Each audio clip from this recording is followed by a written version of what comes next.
ಇದರ ವಿರುದ್ಧ ಮಾಜಿ ಸಚಿವ ಕೆಎಸ್ ಈಶ್ವರಪ್ಪ ಹರಿಹಾಯ್ದಿದ್ದಾರೆ. ಈ ಬಗ್ಗೆ ಶಿವಮೊಗ್ಗದಲ್ಲಿ ನಡೆದ ಸುದ್ದಿಗೋಷ್ಠಿಯಲ್ಲಿ ಮಾತನಾಡಿದ ಅವರು, ಚುನಾವಣೆ ಆಯುಕ್ತ ಸಂಗ್ರೇಶಿ ಏನ್ ಮಾಡ್ತಿದ್ದಾರೋ ಗೊತ್ತಿಲ್ಲ, ಚುನಾವಣೆ ನಡೆಸೋದು ಬಿಟ್ಟು ದುಬೈಗೆ ಹೋಗಿದ್ದಾರೆ ಎಂದು ಆರೋಪಿಸಿದ್ದಾರೆ. ಪಾಲಿಕೆ ಚುನಾವಣೆ ನಡೆಸಲು ಸುಪ್ರೀಂ ಕೋರ್ಟ್ ಆದೇಶ ಹೊರಡಿಸಿದೆ, ಆದರೆ ಸರ್ಕಾರ ಯಾಕೆ ಹಿಂಗ್ ಮಾಡ್ತಿದೆಯೋ ಗೊತ್ತಿಲ್ಲ ಎಂದು ಕಿಡಿಕಾರಿದ್ರು. ಪಾಲಿಕೆ ಚುನಾವಣೆಗಳನ್ನು ಬೆಂಗಳೂರು ಬಿಟ್ಟು ಉಳಿದಿದ್ದು ಮಾಡುವ ಯೋಚನೆಯೂ ಕೂಡ ರಾಜ್ಯ ಸರ್ಕಾರಕ್ಕಿಲ್ಲ.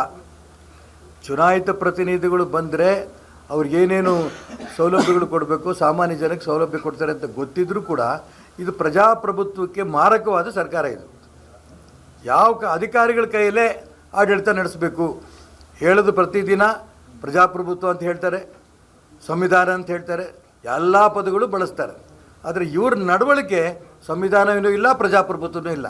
ಚುನಾವಣೆ ಮಾಡಿ ಅಂತ ಅನೇಕ ಬಾರಿ ಹೇಳಿದ್ದೀವಿ. ಆ ಪುಣ್ಯಾತ್ಮ ಚುನಾವಣಾ ಆಯೋಗದ ಆಯುಕ್ತ ಸಂಗ್ರೇಶಿ ಅವ್ರಿಗೇನಾಗಿದೆ ಗೊತ್ತಿಲ್ಲ ನನಗೆ. ಅವ್ರು ದುಬೈಲಿ ಹೋಗಿ ಕೂತ್ಕೊಂಡ್ಬಿಟ್ಟಿದ್ದಾರೆ. ಮೊನ್ನೆ ಗಲಾಟೆ ಆದಾಗ ನಮ್ಮ ಯಾರೋ ಕಾರ್ಯಕರ್ತರು, ನಮ್ಮ ಸ್ನೇಹಿತರ ಜೊತೆ ಅವ್ರು ದುಬೈಲಿ ಇದೆ ಅಂತ ಗೊತ್ತಾಯಿತು. ಅವ್ರಿಗೂ ಅಷ್ಟೇ, ನಾವು ಕೋರ್ಟಿಂದ ಆದೇಶ ಆಗಿದೆ, ನೀವೇನಾದರೂ ಕೂಡ ಕಾರ್ಪೊರೇಷನ್ ಚುನಾವಣೆ ನಡೆಸಲಿಲ್ಲ ಅಂತಂದರೆ ಇರೋ ಸೀಮಿತವಾದ ಇದೇ ವಾರ್ಡ್ಗಳಲ್ಲಿ ಅದೇ ರೀತಿ ಇದೇ ಏನಂತಾರೆ ಅದನ್ನು ಮೀಸಲಾತಿ, ಅದೇ ಮೀಸಲಾತಿ ಮಾಡಬೇಕಾಗತ್ತೆ ಅನ್ನೋಂಥ ಮಾತು ಹೇಳಿಬಿಟ್ಟು ಹೋದರು. ಅವ್ರ ಮಾತಿಗೆ ಬೆಲೆನೇ ಇಲ್ಲ. ಸಂಗ್ರೇಶ್ ಏನಂತ ಚುನಾವಣಾ ಆಯುಕ್ತರು ಅದು ಬಹಿರಂಗವಾಗಿಯೇ ಹೇಳಿ, ನನ್ನ ಕೈಲೂ ಆಗಲ್ಲ,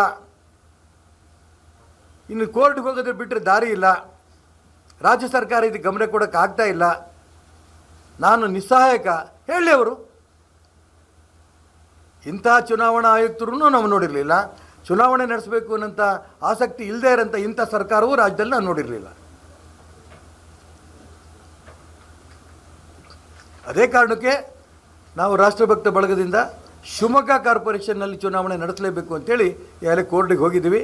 ಮಾರ್ಚ್ 21ನೇ ತಾರೀಕು ಅವರು ರಾಜ್ಯ ಸರ್ಕಾರಕ್ಕೆ, ಚುನಾವಣಾ ಆಯುಕ್ತರಿಗೆ, ಕಮಿಷನರಿಗೆ ಎಲ್ಲರೂ ಕೂಡ ನೋಟಿಸ್ ಕೊಟ್ಟಿದ್ದಾರೆ. ಮಾರ್ಚ್ 21ನೇ ತಾರೀಕು ಅದರದ್ದು ಕೇಸ್ ಇದೆ, ಅಡ್ಮಿಟ್ ಆಗಿದೆ ಈಗಾಗಲೇ. ನಗರ